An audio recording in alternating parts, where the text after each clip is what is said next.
Dans l'émission Parler avec Saba, aujourd'hui on va parler d'une maladie auto-immune qui touche des millions de personnes à travers le monde et en France.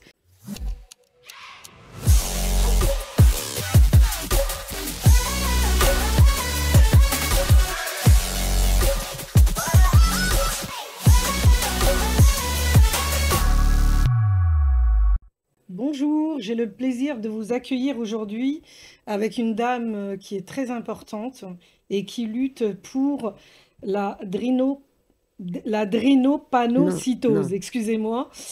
C'est une maladie qui est génétique, encore méconnue, mais qui touche pourtant des millions de personnes à travers le monde et notamment en France. J'ai le plaisir et l'honneur d'accueillir Jenny Hippocrate-Fixi, qui est présidente de l'APIPD, Association pour l'information et la prévention de la Drip. drépanocytose, excusez-moi. Jenny a travaillé 30 ans. C'est une femme qui est engagée depuis 30 ans dans ce combat. Elle a consacré sa vie à soutenir des malades et leurs familles, à sensibiliser le public et à faire avancer la recherche. Bonjour Jenny, je te remercie Bonjour, ça infiniment va? d'être parmi nous et de nous parler un petit peu justement de cette maladie qui touche non seulement maintenant notamment les Français et qui est une maladie auto-immune. Et je te laisse la parole et de nous En expliquer un fait, petit peu. tu vois, c'est même très dur de prononcer le mot Oui, drépanocytose. exactement. D'accord? La drépanocytose ou anémie falciforme. C'est une maladie des globules rouges, donc une D'accord. malformation des globules. Au lieu d'être ronds, ils sont en forme de fossiles, de croissants de lune. Ils se rigidifient pendant les crises, ils passent pas très bien dans les capillaires et ça fait des embouteillages, donc ça bloque l'oxygénation dans le sang. Donc les organes D'accord. vitaux sont touchés avec des douleurs incroyables, mais indestructibles. Indestructibles. Oui, c'est des douleurs Oui, oui, qu'on ne peut pas décrire, indescriptibles exactement. plutôt, Oui. et avec des infections, hein, donc une anémie aussi, et ce qu'on appelle les crises vaso-occlusives importantes, donc AVC, syndrome thoracique aigu, mais c'est vraiment une maladie, une très grave maladie des globules rouges, en gros. D'accord. J'aimerais te demander comment tu as connu cette maladie? Comment tu as été confronté à cette maladie? En fait, mon fils Benjamin, donc le dernier, qui s'appelle Taylor, il est atteint de la forme la plus grave de la maladie et c'est par une annonce diagnostique par téléphone qu'on m'a appris que mon fils ne vivrait pas jusqu'à l'âge de 5 ans, qu'il était atteint de drépanocytose et que c'est une maladie pour laquelle la recherche ne fait pas grand-chose puisque la maladie est racialisée et que, évidemment, il fallait s'armer de courage, de patience en attendant sa mort. Voilà. Donc, D'accord. c'était tellement abrupt, c'était tellement dur d'entendre ça. Donc, du coup, je me suis dit, peut-être que c'est ma mission sur Terre et je vais partir en guerre contre cette maladie-là. D'accord, je te remercie de toutes ces explications. Avant tout, je voulais te demander, en définitive, c'est euh, est-ce que cette maladie est prise en compte dans les hôpitaux, par exemple, en France? La maladie est très mal connue dans les hôpitaux. D'accord. Pourtant, c'est la maladie génétique la plus répandue au monde et en France. Il y aurait plus de 30 000, on n'a même pas les vrais chiffres. Il y aurait plus de 30 000 malades en France et plus de 150 000 porteurs sains avérés, donc dépistés. Donc, si on multiplie ces chiffres-là, évidemment, on trouve une grosse population de porteurs sains qui risquent de donner naissance à un enfant malade plus tard. La maladie est quand même très mal connue. Du coup, la prise en charge, des fois, dans certains hôpitaux, surtout les hôpitaux qui sont plus éloignés de la capitale, Mm. en région parisienne, en Île-de-France, ça peut aller. Mais très éloigné, donc il y a vraiment des problèmes. De toute façon, il y a le problème de l'accès déjà aux soins. Soins, oui. Alors, donc, Je vais en plus une parler maladie. justement pour le droit, en fait, de la loi de 2002 pour les patients. J'en parlerai après par la suite. Mais tout d'abord, j'aimerais bien que l'on sache, en fait, dans ton association exactement, qu'est-ce que tu y fais et quels sont, en fait, tes objectifs par rapport à Donc, l'association. l'association, comme son nom l'indique, sensibilisation, information, prévention. D'accord?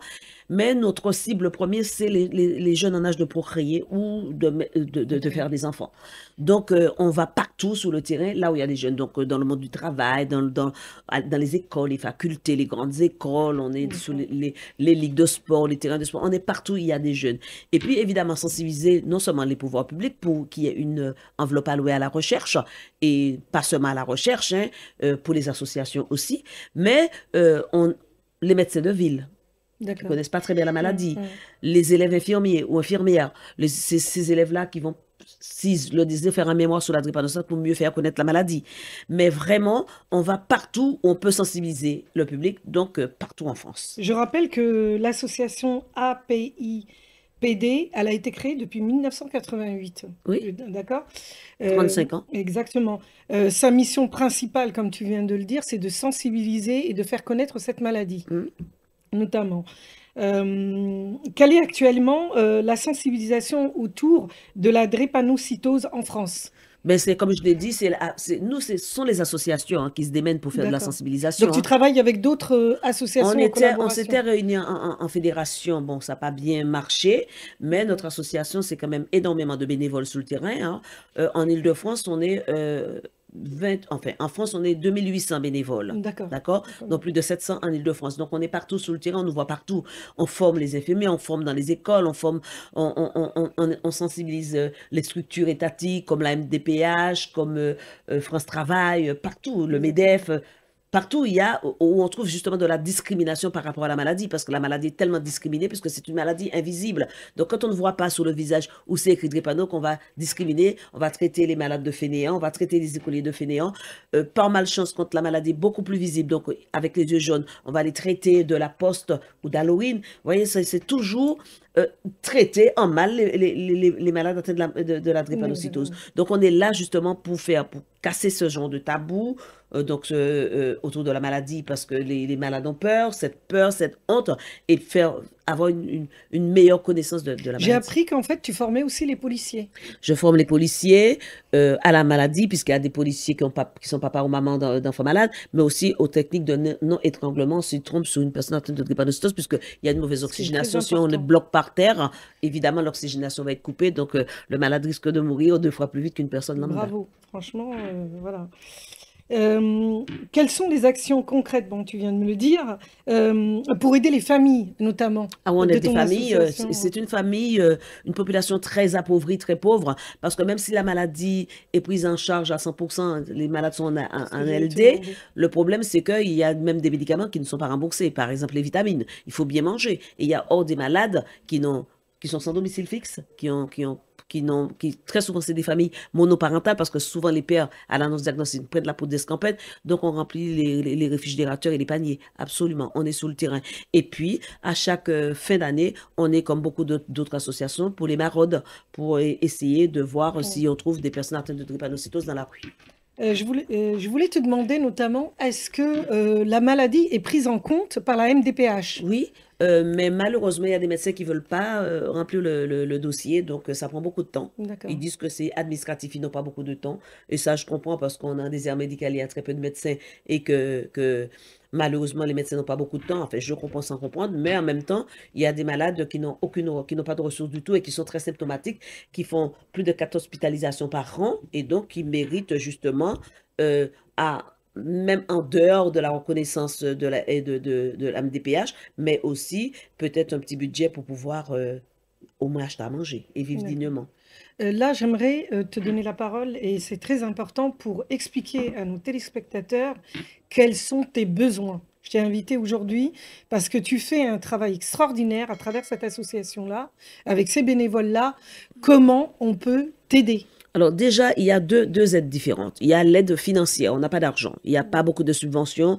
Donc 1 euro plus 1 euro, et c'est un drépano que l'on sauve. Si tout le monde met 1 euro, on peut aider des familles, on peut aider même la recherche, on peut même aider pour financer des bourses de master de biologie pour faire des études sur la drépanocytose. Mais aussi, il y a le don de sang. Ces personnes atteintes de drépanocytose sont anémiques. Donc ils vivent avec moitié gramme d'hémoglobine par rapport à une personne lambda. Donc il faut donner son sang. Or, on le sait très bien, les Noirs n'aiment pas donner leur sang. Et malheureusement, les Noirs ne peuvent recevoir du sang que de donneurs noirs ou métissés. Exactement. Et voilà, donc je lance un appel au don du sang. Il faut aller, surtout en fin d'année, dans les banques de sang pour pouvoir donner à l'EFS son sang et donner un peu d'argent pour aider les familles. Et pourquoi pas passer Noël dignement avec certaines familles aussi. Je te remercie. C'est pour cela d'ailleurs qu'on l'émission va mettre justement ton contact, le numéro, etc., pour pouvoir te joindre et t'aider. Nos téléspectateurs, j'espère, et je pense qu'ils vont être très généreux. Ils vont faire en sorte de nous aider afin que il y ait cette maladie-là, non pas l'éradiquer, mais au moins apporter notre soutien. qui est très, très, très important parce que c'est quelque chose qui peut toucher tout le monde, puisque à l'heure actuelle, j'ai appris que même des Français, et tu vas nous en Des parler, blancs aux yeux des blancs, bleus, des exactement. Français ou des Caucasiens, des personnes, parce que longtemps ça a été dit, appelée maladie des Noirs. On le sait maintenant, c'est une maladie cosmopolite, hein. Donc c'est une maladie, le plus gros foyer c'est en Inde. Après c'est africaine, puisque effectivement, quand on regarde la cartographie, on trouve la drépanocytose dans les zones les plus impaludées, parce que c'est une malformation des globules rouges due à une mutation des gènes par rapport au paludisme. Donc, évidemment, mais avec le déplacement des populations, on ne sait plus qui est qui. Donc, Exactement. moi, je vois que je suis à la tête d'une fédération qui est basée en Grèce. Il y a 2000 blonds aux yeux bleus qui ont la maladie. D'accord? Quand on va sur la Sicile, dans tout le pourtour de la Méditerranée, les pays du Maghreb, il y a énormément la drépanocytose. Et comme j'ai dit, on est dans le brassage des populations, le métissage, dont tout le monde est concerné. Et malheureusement, on ne sait plus qui est qui. Donc, la maladie risque de tuer des gens sans être dépisté. Et c'est pour ça qu'on Exactement. met l'accent sur la sensibilisation et le dépistage. D'accord. Mais ton association, en fait, elle travaille aussi pour que le dépistage devienne automatique, je Eh ben, pense. le dépistage est automatique depuis le 1er novembre, D'accord, hein. On ok. s'est beaucoup battu contre les Exactement. Parce que différents beaucoup de gens ne le gouvernements. savent pas, en fait. Voilà, le Voilà. dépistage depuis le 1er novembre est devenu systématique sur tout le sol national. C'était un dépistage qui était ciblé, ce qui est anticonstitutionnel. Complètement, Exactement, si je vais la en France parler. était hors la loi. D'accord? Exactement. Maintenant, depuis le 1er novembre, tous les enfants naissant sur le sol national vont être dépistés. D'accord. C'est pour ça que, en fait, je vais éclairer en tant que juriste, je vais apporter quelques éclairages sur la loi du 4 mars 2002 relative aux droits des malades et à la qualité du système de santé. Cette loi est essentielle car elle garantit plusieurs droits fondamentaux. Le droit à l'information. Mhm, Chaque patient a le droit de comprendre sa maladie, ses traitements, ses choix. mhm, Ce que les gens ne savent pas. Le droit à l'accès du soin. mhm. En France, aucune discrimination ne doit empêcher un patient d'accéder aux soins nécessaires. Le droit à l'accompagnement, c'est ce que tu fais aussi, personnalisé. Les personnes atteintes des maladies chroniques comme la drépanocytose doivent bénéficier d'un suivi adapté à leur situation. Mhm. Est-ce que, à l'heure actuelle, ce droit-là de 4 mars 2002 sont appliqués et applicables? Est-ce Sont que tu le vois appliqués là? dans des grandes villes. Mais comme je dis, dans les petites villes, des fois on ignore même le mot drépanocytose.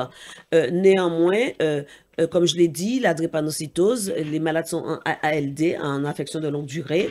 Il y a un chouïa de recherche, mais un petit peu de recherche. Les malades sont quand même orientés vers des associations qui peuvent les orienter, les guider. Mais c'est vrai qu'il manque d'autres choses dans cette loi. Par exemple, avoir une C'est ce que j'allais te enveloppe demander. adéquate pour la recherche. C'est ce que j'allais D'accord? te demander. Et évidemment, une aide financière pour que les associations puissent bien travailler, parce que nous nous substituons beaucoup à l'État, et or que nous n'avons rien pour D'avoir avec pouvoir, l'État. voilà, pour Exactement. avancer. Donc la loi, pour moi, elle est insuffisante. Et C'est exactement ce que j'allais te c'est pour cela demander. qu'on est en train de se Voilà. battre pour la faire, pour Pour qu'il y ait, l'élargir. pour l'élargir et pour que la drépanocytose devienne une grande cause nationale en France. Exactement. Exactement ce que j'allais te demander. C'est la loi de 2002. Est-ce qu'elle suffit à l'heure actuelle? Elle ne suffit Ou pas, la Elle loi suffit pas. de 2002. Donc, qu'est-ce qu'on pourrait faire en tant que juriste Et en et en plus, dans tant cette loi, qu'association il faut, juridique comme la mienne?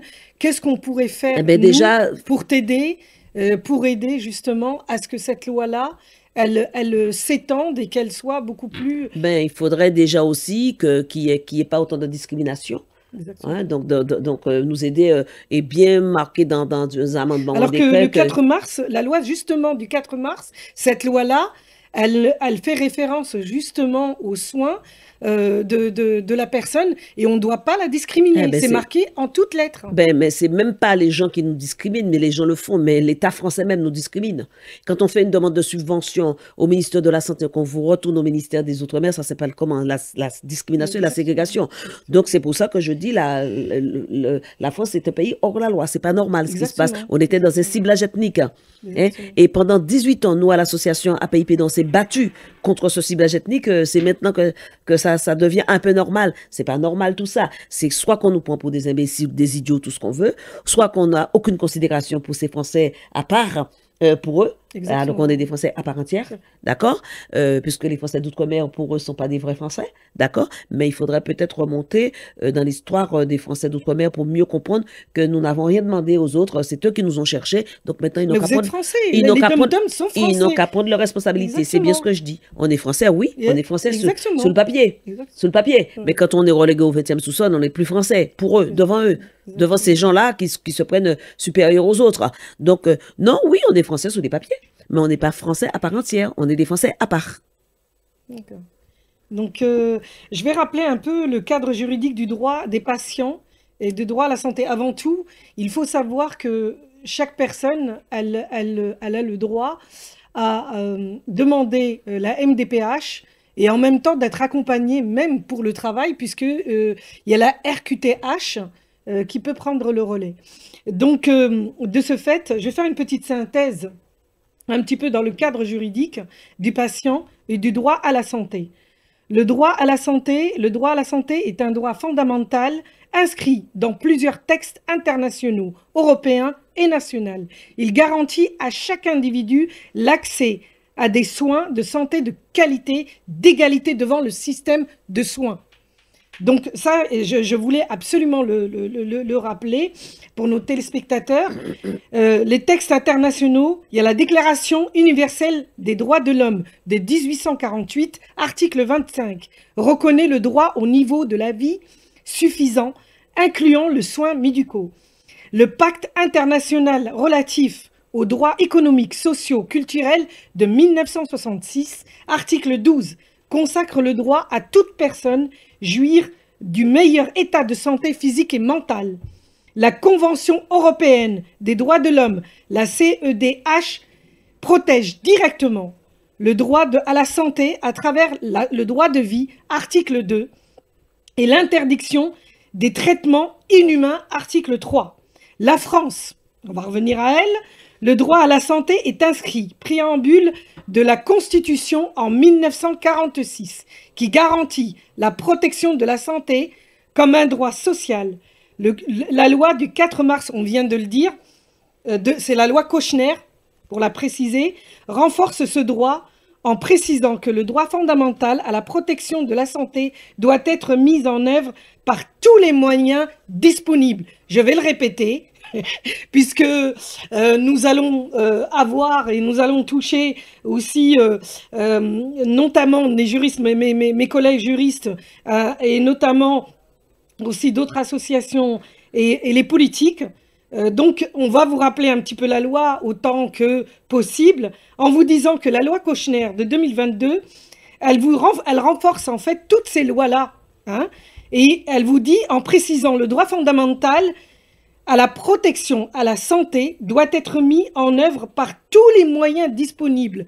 Ça veut dire quoi? Ça veut dire que tout simplement, que le fait d'avoir des gens qui sont malades et qu'ils ont autant le droit de se faire soigner que les autres. Il ne doit pas y avoir de discrimination à l'envers des personnes malades.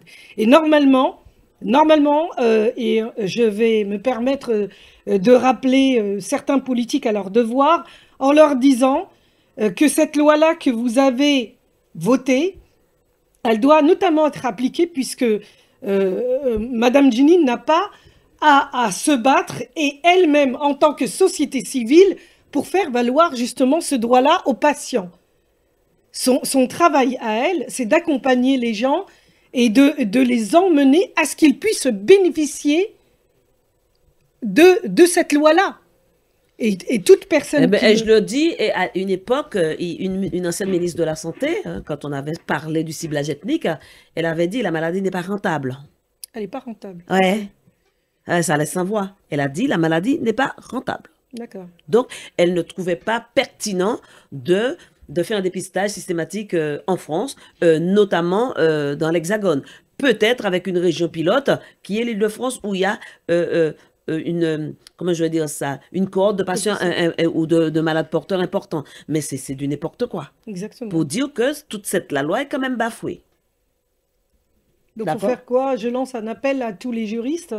Là, maintenant, on est sorti du ciblage ethnique, mais il faut des enveloppes adéquates pour faire avancer la recherche, parce qu'il n'y a pas de vraie enveloppe concernant la drépanocytose. Et d'ailleurs, non, on veut vraiment faire de cette maladie, qui est la première maladie génétique en France et dans le monde, une priorité de santé publique. Jusqu'à maintenant, non. On est en train de patauger dans la boue, on est en train de patiner, on n'avance pas. Donc, vraiment, avec toute la discrimination qu'il y a autour, discrimination surtout, on va dire, oui, il y a d'autres maladies qui sont discriminées, mais nous, il y a une double discrimination liée à la couleur de la peau et liée à la maladie en même temps. Donc, c'est beaucoup. C'est beaucoup pour le malade et la famille. Et rappelons aussi que cette maladie, elle est invalidante. Oui. Donc, elle est aussi inscrite sur le registre de la sécurité sociale. Les malades sont pris en charge en ALD, infection de longue durée. Mais comme je le dis, quand il y a des médicaments qui sont remboursés, ok, mais quand les médicaments ne sont pas remboursés, comment ils font les familles? Donc, ils ont recours à l'association. L'association n'a pas les moyens financiers pour aider toutes les familles. On parle même, par exemple, de la vitamine. Très souvent, les vitamines ne sont pas remboursées par la sécurité sociale. On donne des boîtes de vitamines parce qu'ils sont très fatigués, très fatigables. Mais si ce malade n'a pas les moyens d'acheter ce qui coûte cher, en plus, les vitamines, eh bien non. Bon, on va parler d'autres choses. Par exemple, les malades, les jeunes, ils sont très souvent énurésiques puisqu'ils boivent 3 litres d'eau par jour. Donc, ils font pipi au lit. Il faut acheter des couches. Exactement. Il faut bien manger, une alimentation équilibrée, puisqu'ils sont anémiques, ils sont très affaiblis. Mais il y a tout ça qu'il faut voir. Et c'est pas tout juste dire on est en ALD, mais il y a tout ce qui est à côté. Et là, c'est le travail de l'association quand on a les moyens. Mais quand on ne donne pas les moyens, ben les malades sont livrés à eux-mêmes. Exactement. Je rappelle aussi que tu vas être reçu au Sénat bientôt. Donc, je lance à l'appel à nos chers politiques, vu que les citoyens français payent des impôts. La moindre des choses, c'est de contribuer. En fait, c'est une conférence qui est au Sénat, qui est dirigée par Labo et le parlementaire Olivier Servat, qui est député, qui est vraiment un soutien incroyable à notre association, nous-mêmes et des professeurs. Olivier Servat. D'accord. On le salue et on lui demande de continuer à soutenir cette cause qui est une cause noble et qui touche énormément de millions de personnes en France et notamment même maintenant les Blancs. Donc, il arrive un moment, il faut arrêter. Des milliers de personnes, on n'a peut-être pas des millions dans le monde. On parle entre 50 et 150 millions de personnes concernées dans le monde avec plus de 5 millions de malades sains avérés. Mais les chiffres sont aléatoires dans la mesure où on ne sait même pas le vrai. Mais non, parce que quand on va en Afrique, on ne va pas dans les villages faire comment je veux dire ça, chercher le nombre de personnes malades. On est en Guyane, on est dans les villages avec des pirogues, ils ne savent même pas combien. Même en Martinique, en Guadeloupe, ils ne savent pas exactement. On n'a pas les vrais chiffres. C'est pas normal tout ça. Et donc, justement, je vais revendiquer tout ça à l'Assemblée nationale le 27. D'accord, je te remercie d'avoir participé à l'émission aujourd'hui. Je vous remercie de nous avoir suivis et je vous remercie vraiment de soutenir vraiment. Et surtout, on a une grosse manifestation qui est la gazelle, les Sista Gazelles au Maroc. On a besoin d'argent. Il y a une cagnotte mise en ligne pour que ces 2 journalistes puissent montrer lors du rallye la drépanocytose sur une chaîne internationale. Donc, je vous remercie infiniment de votre suivi et on va mettre toutes les informations concernant cette maladie auto-immune ainsi que les références pour aider et joindre Madame Jenny Hippocrate. Et vraiment, je vous demande vraiment de la soutenir, de soutenir sa cause. En tout cas, j'ai été heureuse et ravie de recevoir Jenny, mon amie, sur FP92. Je vous remercie infiniment de nous avoir suivis et de votre soutien. Et je vous dis à bientôt. Au revoir.